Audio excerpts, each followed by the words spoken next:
I don't know who needs to hear this message this morning, but it is.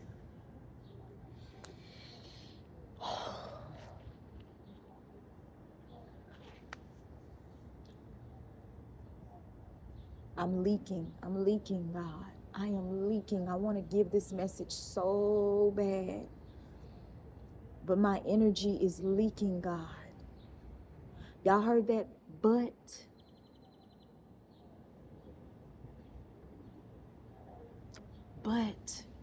I'm not qualified, God. But I don't feel qualified, God. I want to deliver this message to your people, but I don't feel qualified, God.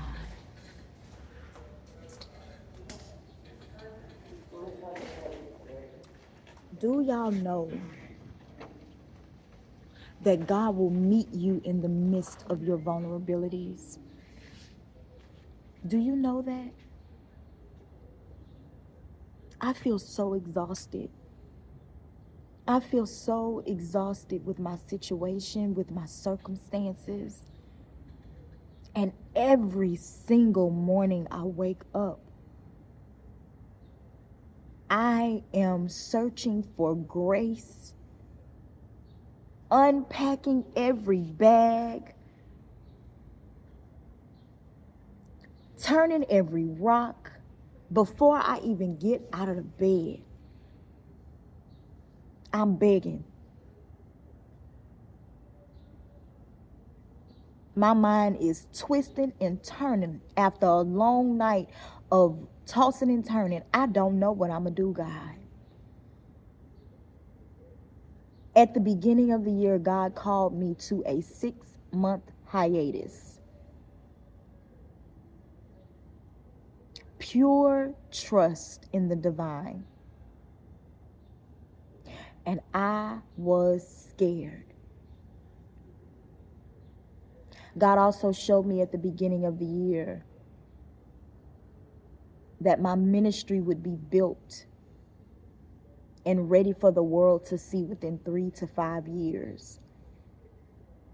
I am standing on the promises of God. I am trusting God like I've never had to trust him before. I've never been in a situation. Hear my heart, y'all. I've never, ever been. I see something suspicious over here and I feel distracted. I've never been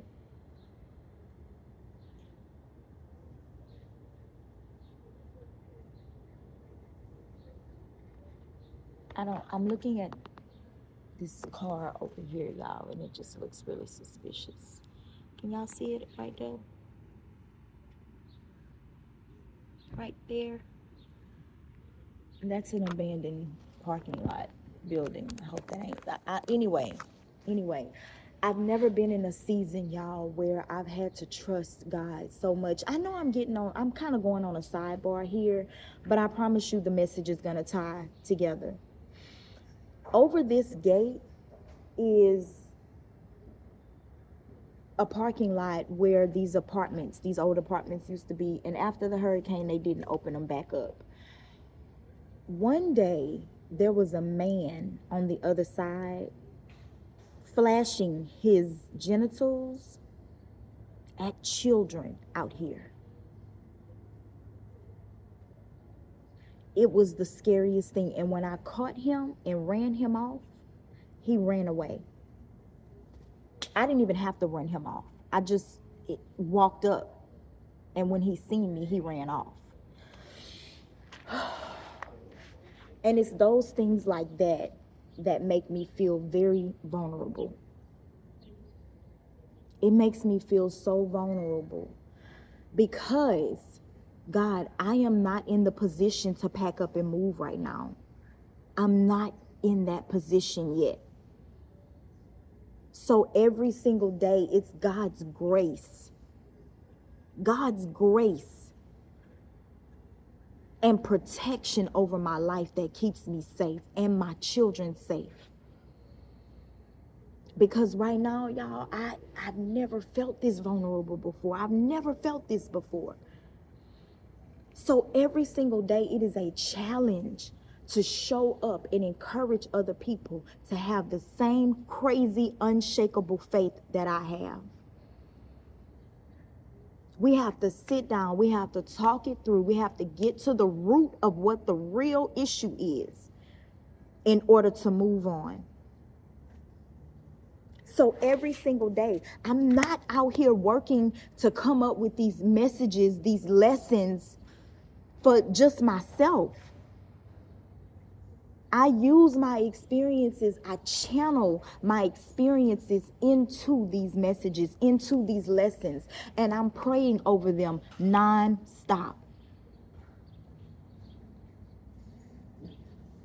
That is how God meets you in the middle of your vulnerabilities. By you saying, God, I don't know what to do with this experience.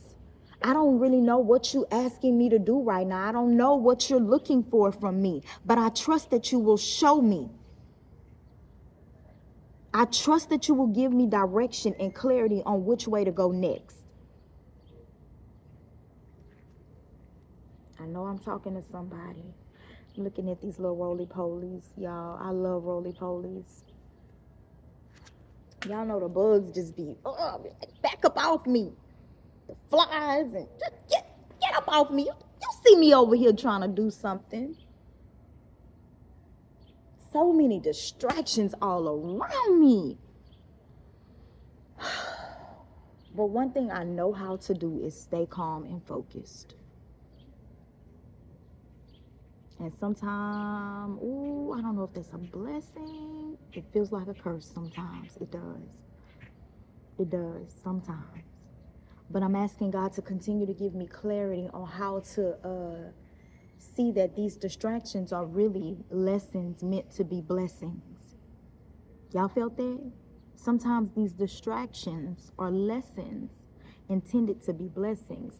And it's not for you to pick the distraction apart, to figure out if that's what it was, if that's what it's not, whatever. It's a distraction, baby. It's a distraction, and I guarantee you the lesson and the blessing will be revealed. It will. There's no ifs, ands, and buts about it. You cannot run from the lessons being revealed to you, the message being revealed to you. You can't run from that. You might want to, you won't try, but you will not succeed. You're going to have to sit down and listen at some point. Create you a study guide, aka an exit plan, aka a business plan. Create something. Use your distractions to create. Use your distractions to alchemize, to transmute and transcend into a higher purpose, to come out of the closet, okay? To come out of hiding, to come out of darkness.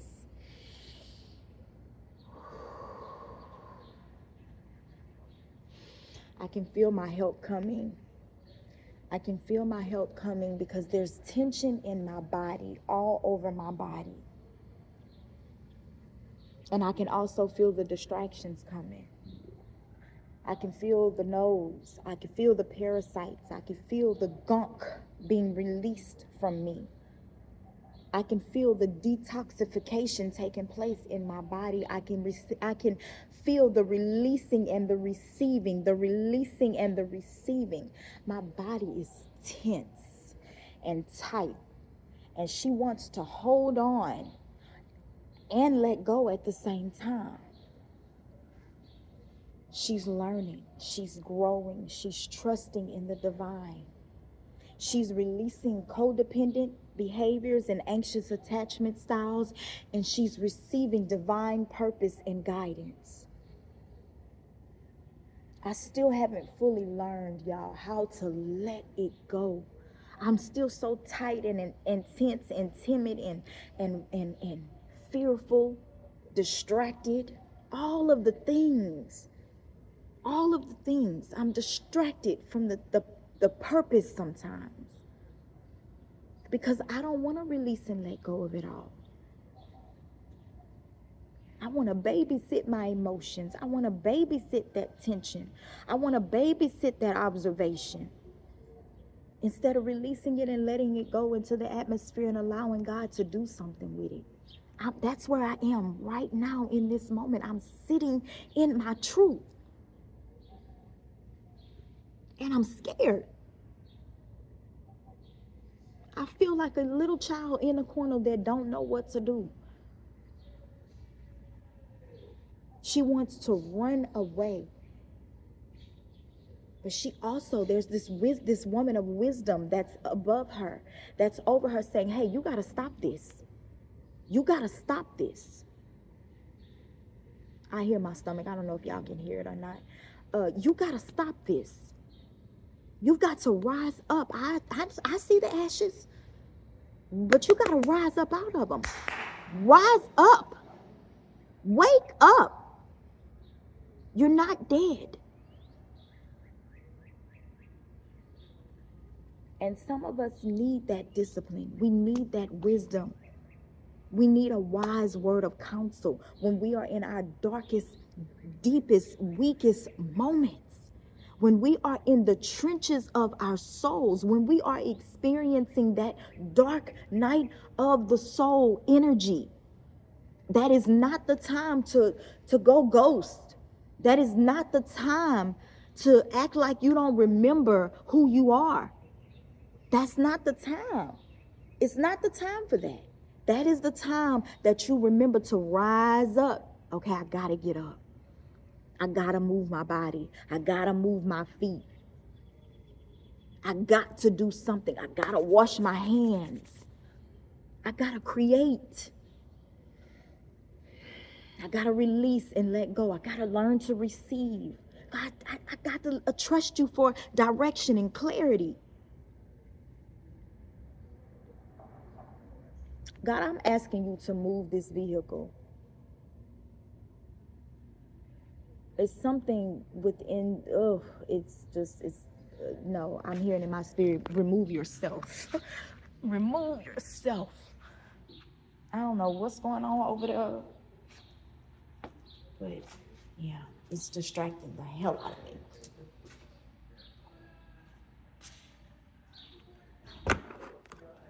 God, help me also to title this message. Sorry, y'all. Excuse my hand in front of the camera. I don't know what we're going to title this message today, y'all. But I know I'm talking to somebody. Y'all know I love when y'all can see the greenery in the scenery. We are paying attention to the greenery in the scenery today. Okay, that's what we're doing. We are paying attention to the greenery in the scenery.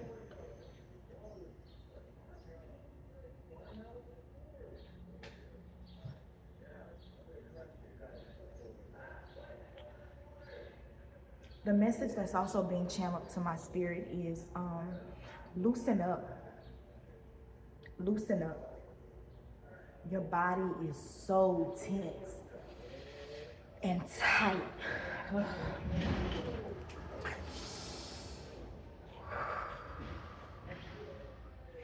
Okay, so because I'm still learning how to loosen up and release tension from my body, I don't know how to teach it. Okay, I want to teach you so bad how to release tension from your body for the sake of healing. However, right now I'm still learning and I don't feel comfortable teaching solid lessons on things that I am not completely educated on yet. I still struggle deeply with anxious anxiety. It almost feels like it's embedded in me, in my soul. Anxiety is just a part of my life. That's what it feels like. And sometimes releasing my anxieties it brings about a lot of tension in me, you know. And I'm still working to figure it out, to understand that version of me and my codependent behaviors. More my anxious attachment style. I'm learning that codependency doesn't serve me at all. But that anxious attachment style, that sister, she wants to stick around. She wants to stick around. She thrives off of the validation seeking, the just all of the things that I'm still unpacking, y'all. So I want you to know that there are many exercises out there. There are many different techniques and sources, all of that. YouTube University has become my best friend. My mentors are there. People that ain't never ever met me before, don't even know my name. They are mentoring me through this situation, through this unpacking, this learning new things about myself. But there are many resources out there for those of you that are learning how to relax your nervous system, learning how to relax your shoulders. I'm always reminding myself to relax your shoulders, take a deep breath in through your nose, hold it out through your mouth, long exhale. You know, I'm still reminding myself of how to be. Okay, we 16 minutes in, y'all. And I would love to keep going. But there are some other things that I want to get into, so that way when I come to deliver your afternoon message, it will be grounded and it will be good. Okay, I love you. I love you. Please keep me lifted today, y'all. Please keep me lifted, because I'm in a very interesting state of being today. And I don't know what this means. I don't know which direction God is taking me today, but my intentions are to stay grounded, and all is well, and all will be well. I love you so much, and of course I wish you happy healing.